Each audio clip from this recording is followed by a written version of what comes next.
Well, cool. Yeah. Just on behalf of the Mike Curb Institute for Music, Crossroads to Freedom project, and Rhodes College, thanks for coming over here today and sharing your It's my stories. pleasure. My If you pleasure. wouldn't mind, just to begin, just if you would state your name for the record. My name is Winston Stewart. Okay, great. hmm If you don't mind telling us, when were you born?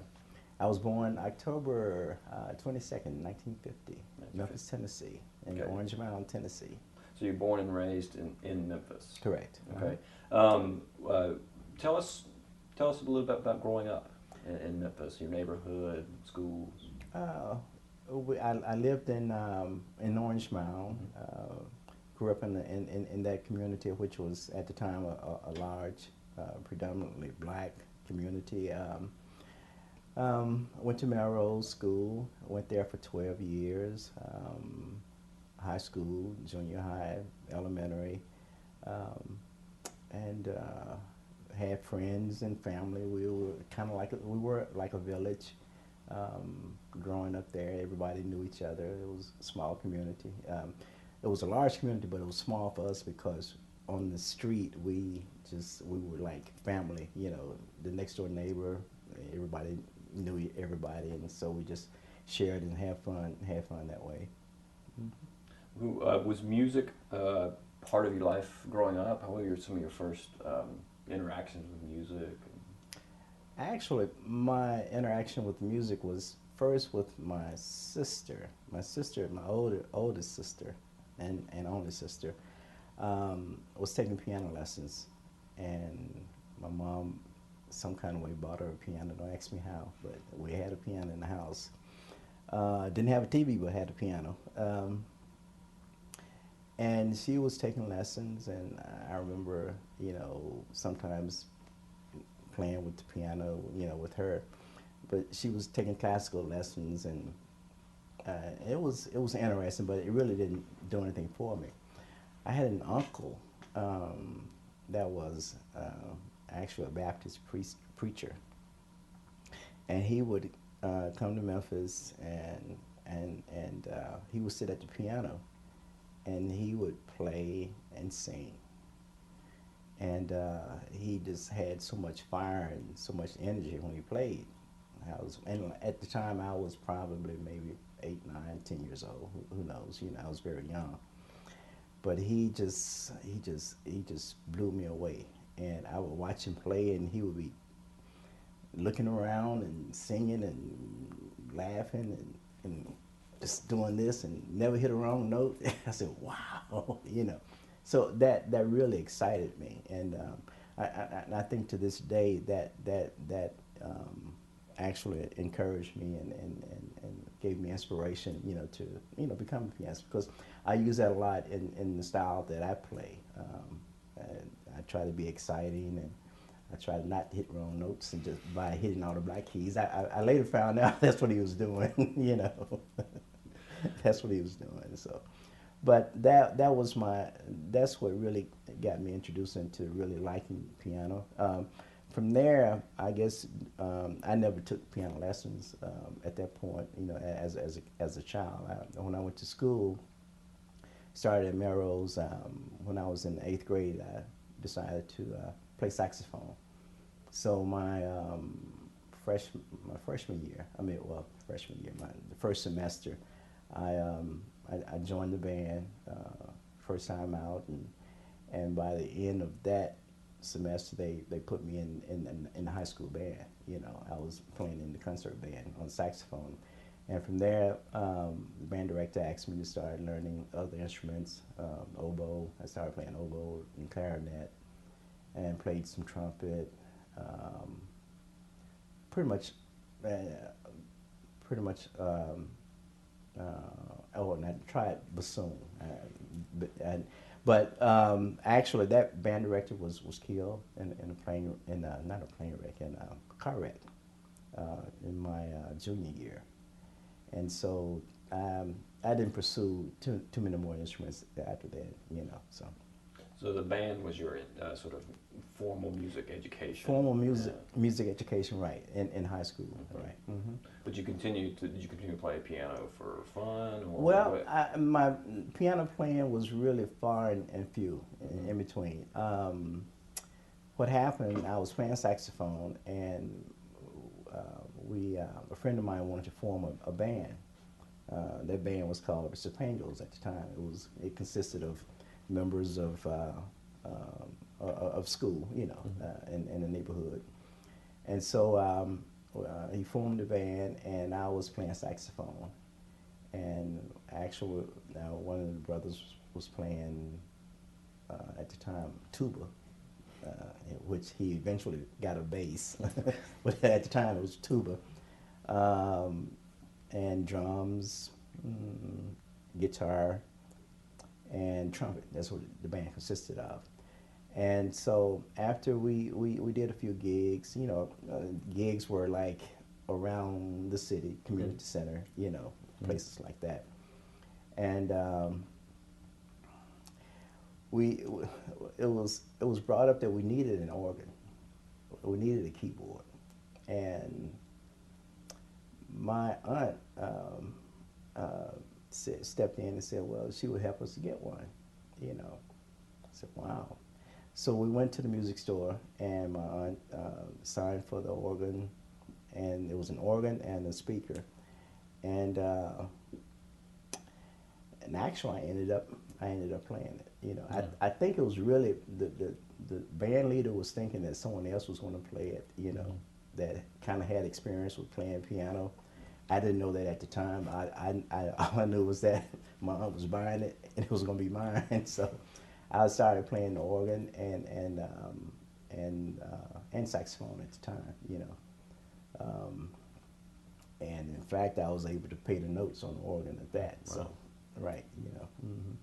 And this was still in high school? This was still in high school. This was like junior high. I mean, not junior, my junior year in the high school.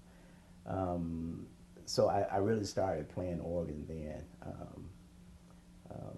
and I just taught myself just because I would need to know were some songs, you know, in order to gig, and I could pick up, you know, by ear, pretty much the chords and pick them out and just started playing organ, and then eventually I left the saxophone alone. That band. From that band, I went and joined another band called the Trademarks. That was in Memphis. And then from the Trademarks, went to the Brothers Unlimited. By then, I was just about out of high school, but I was really trying to play professionally, you know. So that's all I was doing, was playing music. And from the Brothers Unlimited, I was gigging with them, and one night we were playing, and the BarKays producer, Alan Jones, and at the time the band leader James Alexander came visit the club. We were playing, and they called me over on the break and asked would I be interested in playing with the BarKays. I said, baby. Yes, I was. So I was interested. And so from that point, well, it took a minute for me to really, you know, make my mind up to leave the group. And I was dedicated to the guys, you know, and I liked the guys I was working with at the time. And so anyway, I joined the BarKays, and So I definitely want to talk about the BarKays a little bit. But at this time, when you joined the BarKays and when you were in high school, were you guys aware and were you listening to like the things coming out of Stax, or was it, you know, what like growing up in high school here in town? What were you guys listening to? Right. Well, and now growing up in high school, we were in competition with the BarKays. Now, my experience with playing with the BarKays didn't come until after high school. Right. But during high school, we all knew each other. We formed local bands, you know, for each high school. BarKays were for Washington, Spangles, Merrill's, and there were a few other groups. One for Hamilton, you know. anyway, so and we would have competition, battle of the bands.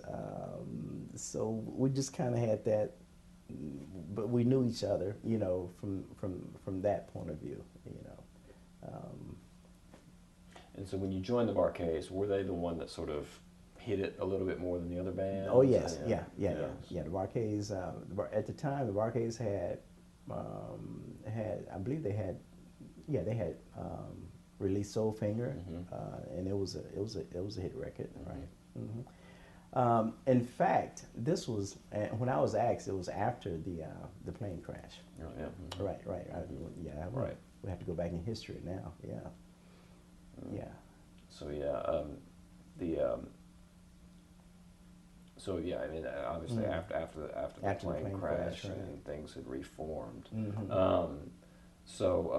Were and James Alexander was the person leader who sort of brought you into that. Yes. With that, I guess you went over to Stax and recorded there, or well, trace your early career with the BarKays. Wow. Early career with the BarKays. From time of being asked, and then I went to Chicago to see the group perform, because I really hadn't seen the group perform. I really didn't know too much about the group. This was the new group, the newly reformed group. Went to Chicago, spent some time up there, watched them perform with them. And then from there, made the commitment. Okay, yes, let's do this.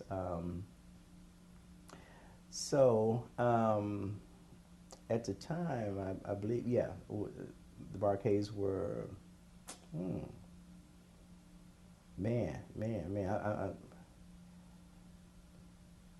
We weren't getting ready. We weren't in the studio at the time. We were preparing for the road. We were getting the road show together. We were doing gigs, and we were preparing to go into the studio, because we did want to do the next album. Our early years with Stax, and we did Black Rock. We did Do You See What I See?